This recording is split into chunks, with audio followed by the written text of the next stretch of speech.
This week on ANN, family, children, and women's ministries leaders from more than 60 countries gather in Budapest, Hungary for the Reach the World Adventist Leadership Conference. As the world celebrates International Day of the Family, we discuss the importance of starting education early in the home. And later, women in Ghana gather for a very special congress on the nation's capital of Accra. These stories and more coming up.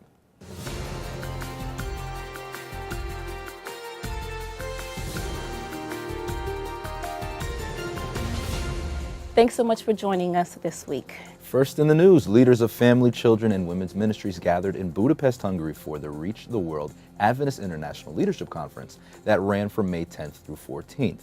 More than 400 leaders from around the world came together to discuss topics important to their field. Attendees also heard keynotes from General Vice President Ella Simmons, renowned Christian researcher George Barna, pediatric neurodevelopment psychologist Kitty Freer-Randall, and evangelist Mark Finley. The World Church's communication department, along with members from the Adventist Review, were on hand to record all the information. Here's their report.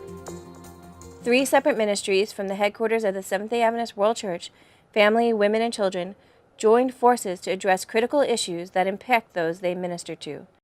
It was important for us to have the 3 ministries together because we deal with the same group of people. Children are not an entity to themselves. You know, they come in families. They come with women, mothers. And synergy is important. And so we felt that we would have a larger network.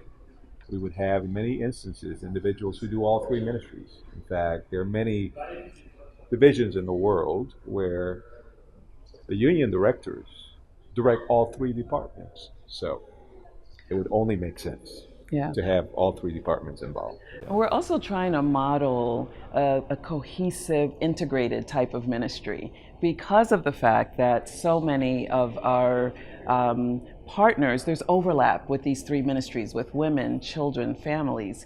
And we want to model for our leadership that we can work together to help the same people, because it's pretty much the same people that we're all working with. Mothers, fathers, children. So this was an opportunity for the leadership in the field to see us at the General Conference modeling integrated ministry. The attendees of the conference were able to hear notable keynotes from General Vice President for the Seventh-day Adventist World Church, Ella Simmons, neurodevelopment psychologist Kitty Freer-Randall, notable Christian researcher George Barna, and evangelist Mark Finley. Each afternoon, attendees broke out into groups for a specialized discussion about issues that impact their individual ministries.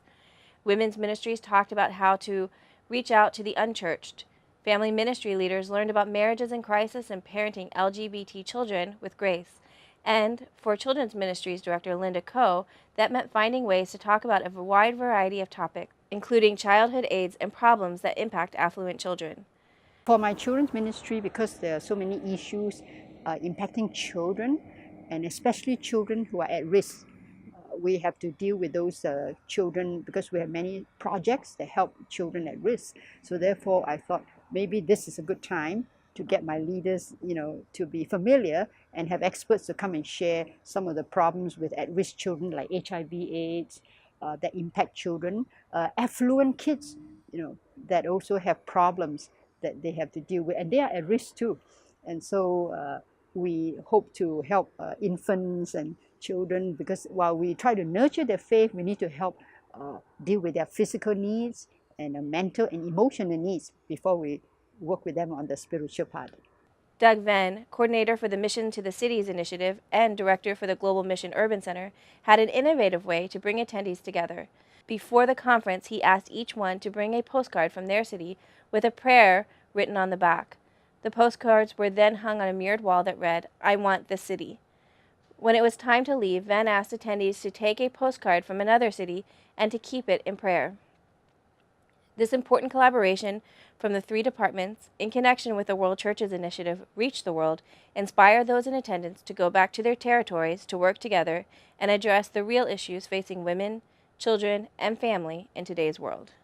One of the things that we hoped that they would go home with was extra information, because what we're looking at, our theme was Reach the World. And so we want them to know even more to expand their mind for the times in which we live, and what methods and what are the issues which we are dealing with, so that when we talk about reaching the world, it's not just a good sermon or a Bible study. We've got to deal with social issues also, and how do our leaders handle these things. Well, you know, in our women's ministries breakout, we were looking at how do we reach out to those who are unchurched.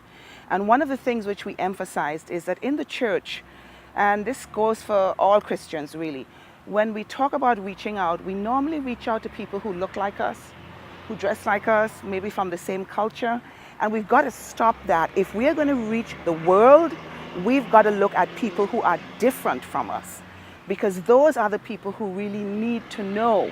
Instead of just reaching out to someone who is of some other Christian faith, let's look at someone who is non-Christian and see how we can reach out to those people also. And if you would like to learn more about the Reach the World Congress and watch their inspiring keynotes, you can visit budapest17.adventist.org. May the 15th was International Day of Family. This year's theme, Families, Education, and Well-Being, was meant to focus on the role of families and promote early childhood education and lifelong learning opportunities for children and youth.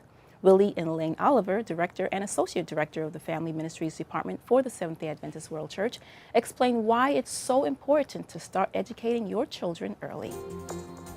Well, children's minds are very pliable, and from birth, children are learning. And the primary teacher of these children usually is the primary caregiver, who actually usually is the mother. And of course, fathers are very important. And Ellen White also says that the home, the parents are the first teachers of children. And so it's really critical that we take that responsibility, that we don't leave it to other people to train our children, especially when it comes to the area of spiritual development. You know, it's very interesting that for many of us as parents, when our children are born, we think about what we want them to become. You know, we tell them, you can be a doctor or a lawyer or a teacher or a nurse. Or a pastor. Or a pastor. And we think about their career development, but we don't necessarily think about what we would do for their spiritual development. We know that we want them to follow Christ. We know that we want them to be saved in the kingdom if we're Christians, but we don't necessarily make a plan. And so it's important for us to take that responsibility to lay out a plan for our children, because we are their primary teachers. And what we do, how we behave, we're actually teaching them whether we want to accept it or not. And you know, not only Ellen White, many thinkers and writers, you know, I'm thinking about Robert Fulghum, who once said, don't worry that kids are not always minding you or paying attention to what you're saying. Worry that they're always watching you. So it's modeling. And what we do know is that by the age of 5, children would have learned half of what they're going to learn for the rest of their lives. So those first years are critical to training and to helping them to develop certain habits, because habits are a very difficult thing to break. So you want to develop good habits in children very early. And children are great emulators, and they're going to do what you do. Whoever the significant adults in their lives are, they're watching what you're doing, they're watching what you're saying, they're watching your gestures, and they're going to follow you. After 7 years of planning and fundraising, the Seventh-day Adventist Church in Haiti inaugurated a home last month for children orphaned by the deadly earthquake which struck the island nation in 2010. Today concludes the dream of inaugurating this home for children we saw live in tents, starve, and go through so much, said Jose Alberto Rodriguez, president of the church in Puerto Rico and director of the Adventist Development and Relief Agency in Puerto Rico. I'm so happy and thankful to the Lord, my country, and the journalists for trusting in Accra, Puerto Rico. The construction of the new home for children in Dikini took less than a year to build and can shelter 15 children. The home has 4 rooms, 2 bathrooms, a living room, dining room, kitchen, and an office. Currently, the home is sheltering 12 children who have not been adopted from the 84 in the area who were left orphaned by the earthquake. The Haitian Union will oversee the management of the new home run by Evanose Francois, who is a nurse and teaches at Haiti Adventist University. Pastor Pierre Caporo, president of the church in Haiti, thanked leaders in Puerto Rico, other Christian denominations, and citizens of Puerto Rico who have shown their love and generosity to the Haitian community since the earthquake struck. Caporal said this orphanage is convincing proof of your care and love toward our people in Haiti. To learn more about this project led by the Adventist Church in Puerto Rico, visit upasd.org. Members of the Adventist Church in Tatalia, Egypt, had been praying about their tumble-down old church building for a long time. And on Sabbath, April 29, 2017, their prayers were answered. Over 1,000 people attended the dedication of the new Tatalia Church, including community leaders and government officials. Tatalia Church first opened its doors for worshipers in 1966, providing a place of worship for both members and visitors for more than 50 years. The church has been the birthplace for many Adventist pastors and workers in Egypt and other parts of the world. But despite the church's positive history, the church faced many challenges in reaching out to its community, including the run-down state of the old building. The church didn't have the funds to start rebuilding, and building had become too old for renovation. You know, despite these hurdles, members of the Tatalia Church in Egypt-Sudan territory never stopped praying for a decent building for worship and community activities. In 2015, Quiet Hour Ministries visited Tatalia and gave a donation to help restart the renovation work. Afterwards, more donations came in and the church was able to finish the renovation. Clayton Feitosa, president of the Egypt-Sudan field, praised God for the great number of donors who contributed to this long-time project, and he is ever mindful of the true purpose of the new building. May this building be a place where people will find the blessed hope in Jesus, said Feitosa. Coming up, more than 2,000 women attend a special congress in Ghana. But up next, Associate Director of Communication for the Adventist Church, Sam Neves, shares a special message from Berlin, Germany, commemorating the end of World War II. Bonjour, je m'appelle Elena et je suis en train de parler en français. Il y a beaucoup de vidéos très chouettes, mais pas beaucoup sont traduites. Vous pouvez aider. Join the Amara translation and caption team today. Amara is easy to learn and fun. You can volunteer in your free time. Join this community today and provide great content in your language. Welcome back. This month marks the 72nd anniversary of the end of World War II. And during that time, the world saw a staggering loss of life and learned the damage and destruction hatred can do. What can we learn today from that time? Sam Neves has more from Berlin, Germany. It was during the month of May in 1945 that the Second World War would come to an end in Europe. 72 years on, we're here at the Holocaust Memorial in Berlin to remember the unimaginable loss of life that took place in those short years.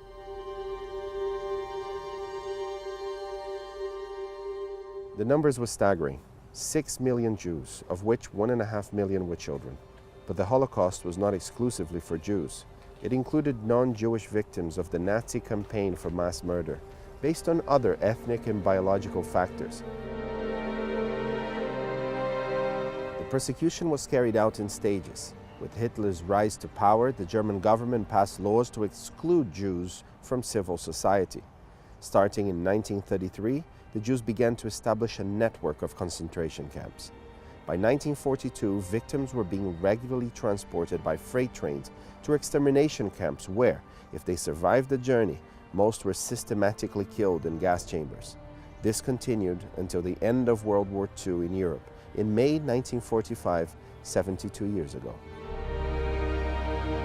Each of these stones represents thousands of Jews that were ripped from their homes, separated from their loved ones, robbed of their dignity, and eventually executed. Today, we still receive those families that are separated from their homes in our modern world. They are the refugees that arrive in our shores. And we don't know for how long we will still need to keep building these memorials until the earth is renewed. But until then, humanity can do so much more to alleviate their suffering. We're going to move to Ghana now, where more than 2,000 women were empowered to serve during Touch a Heart, Reach My World Congress. The event took place on the campus of Valley View University in the city of Accra from April the 11th through the 16th. The biennial Congress gave women the opportunity to connect, share testimonies, and learn new skills, especially for those who were unemployed. Some of the workshops taught women how to make beads, detergents, decorations, cap weavings, and natural fruits drinks. The highlight of the Congress was the graduation of 400 women who completed the leadership certification course from Andrews University. The Women's Ministries Director for the church's West Central Africa territory, Omonabuki Sasau, has more on the Congress's impact. We have gathered here around the theme, Touch a Heart, Reach My World. And the programs, the lectures and the workshops have been tailored in such a way that women will be equipped so that as they go back home, they are going to touch the heart of their fellow women, family members, their colleagues, so that by the grace of God, the world will know that we have come to meet with Christ. So I believe that by the end of our Congress, women will be fully equipped, and when they go back home, there will be lights that will shine in their little corners to the glory and to the honor of God. I believe it will be well. Coming up, Emily Mastrapa and Kati Britton are back with tips for social media use. But up next, find out how a prayer of blessing by a mother for her son impacted the reformation of the church. Do you have sitting disease? I don't know. Do you sit all day? Yes. Are you known to your friends as a sitaholic? Yes. Do you sit all day at work, then get home and sit even more? I do. Data from the National Health and Nutrition Examination shows that more than half of people sit at least 6 hours a day. This sitting time has been linked to metabolic syndrome, type 2 diabetes, cardiovascular disease, and a whole slew of other problems. If you have been sitting for more than an hour, you've been sitting too long. We've got to get up. By cutting your sitting time in half, you can increase your life expectancy by up to 2 years. Find ways you can stand more during your day. Pace when walking on your phone. Have walk and talk meetings. Set an alarm to remind you to walk every hour. Stand up and start living longer today.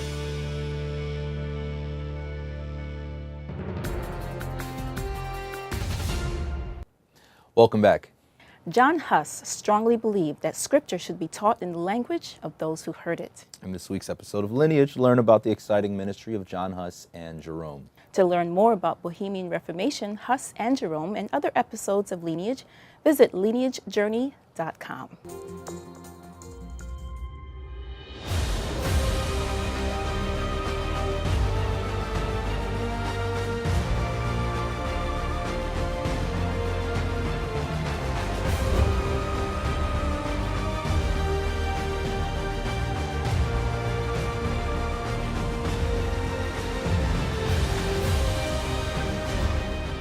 The song says it only takes a spark to set a whole fire going. And once the fire was lit in one part of Europe, it spread quickly to other areas. John Wycliffe had made a massive impact, not just in England, but further afield in Europe, in particular here in Prague, and the region that was known then as Bohemia.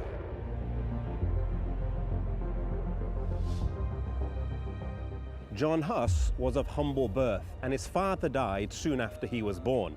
His mother sought an education for him, and he was able to get admission to the University of Prague as a charity scholar. As she reached Prague with her son, she knelt down and prayed that God would bless his life, a prayer that was answered again and again. He soon distinguished himself by his tireless application to study and by his blameless life.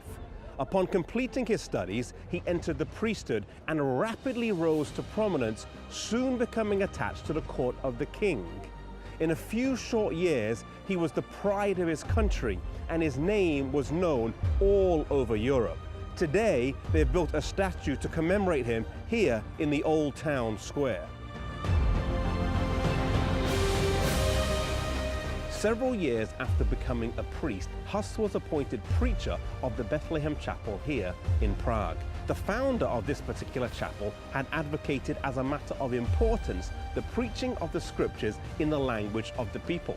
At that time, there was a large degree of ignorance concerning the Bible, and Huss also believed that it was vitally important to preach the scriptures in the language of the people.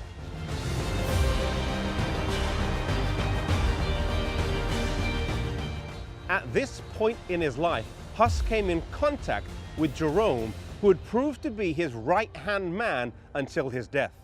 Jerome was a citizen of Prague, and he had brought back with him from a recent trip to England the writings of John Wycliffe. The Queen of England at that time was also a convert of John Wycliffe, and she was a Bohemian princess, and through her influence, his writings were circulated at length in Bohemia. Huss read them, believed their author to be a sincere Christian, and believed the writings to be true.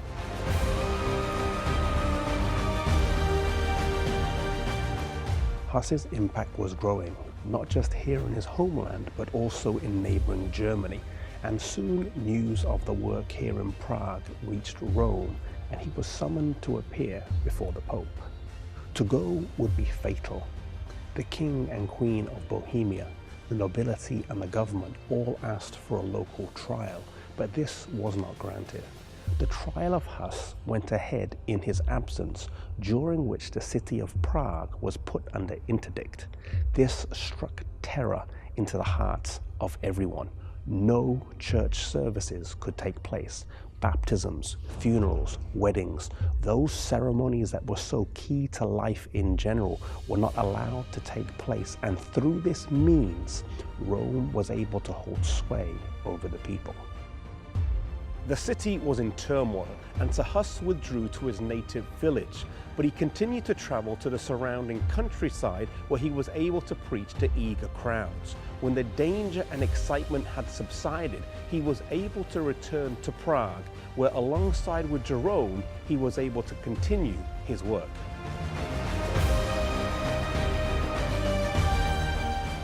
During this time in Europe, there was not one or two, but three rival popes, all claiming to be the vicar of Christ. This abuse of power in the church was something that many men strongly condemned, Huss being one of the loudest voices. The emperor at that time, Emperor Sigismund, called for a council in Constance, Germany to settle this dispute once and for all, and also to deal with some of the new heresies arising from men such as John Huss that they didn't agree with. Huss was summoned to appear before the council and was given assurance of a safe passage by the emperor. One thing that stands out from this story is the prayer that John Huss's mum made with him as he was on his way to university. I want to encourage you, if you're praying for a child, if you're praying for a parent, to never give up in your prayers. The prayer of John Huss's mother was answered many, many times over in ways that she couldn't have even imagined. Maybe you're praying for your children, maybe they're on their way to school, maybe you're praying for a loved one. Keep them in prayer and never think that our prayers will go unanswered. God does hear and God does answer our prayers.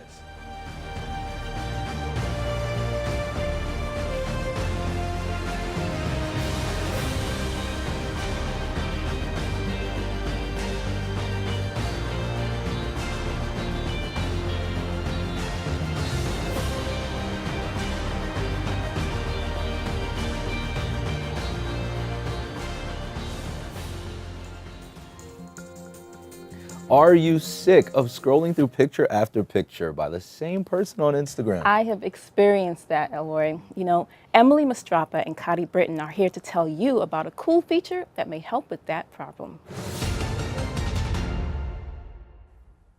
Did you know that Instagram lets you upload multiple photos at once in one post? And I was a little bit skeptical about this before because I don't really like when people post multiple times on Instagram. But I love this post because of that reason. I don't have to see my dad's 10 pictures of one afternoon, scroll through it. Now it's all just in one spot. And it's really simple to use.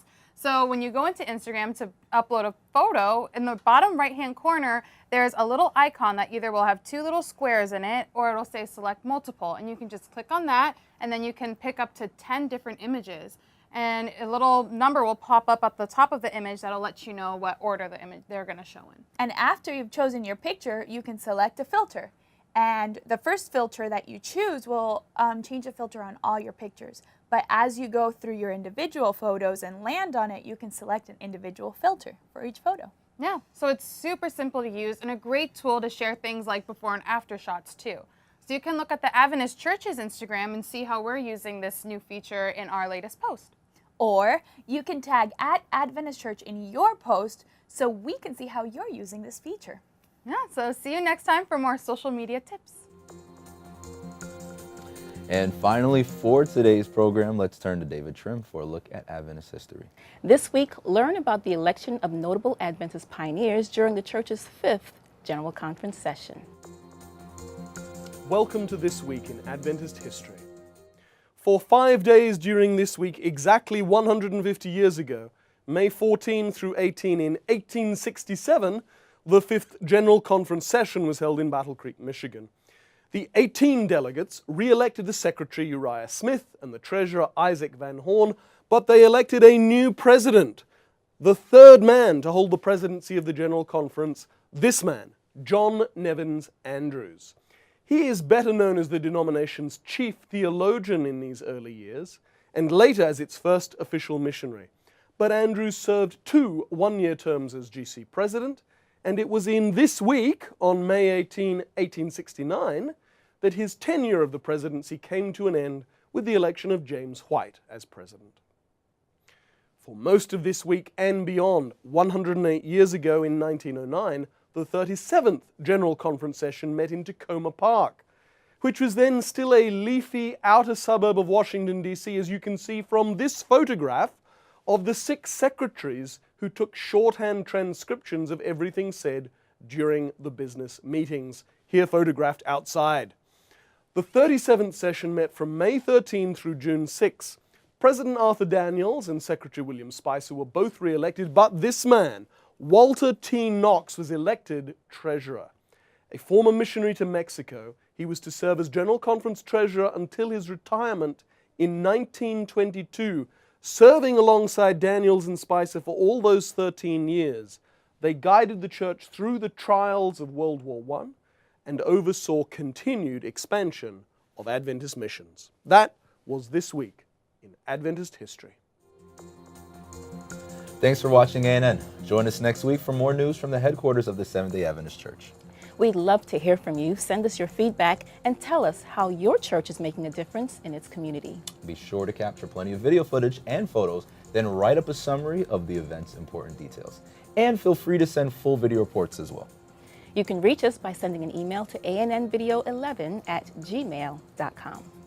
Before we say goodbye, here's a passage of good news from the book of Psalms, verses 2 and 3.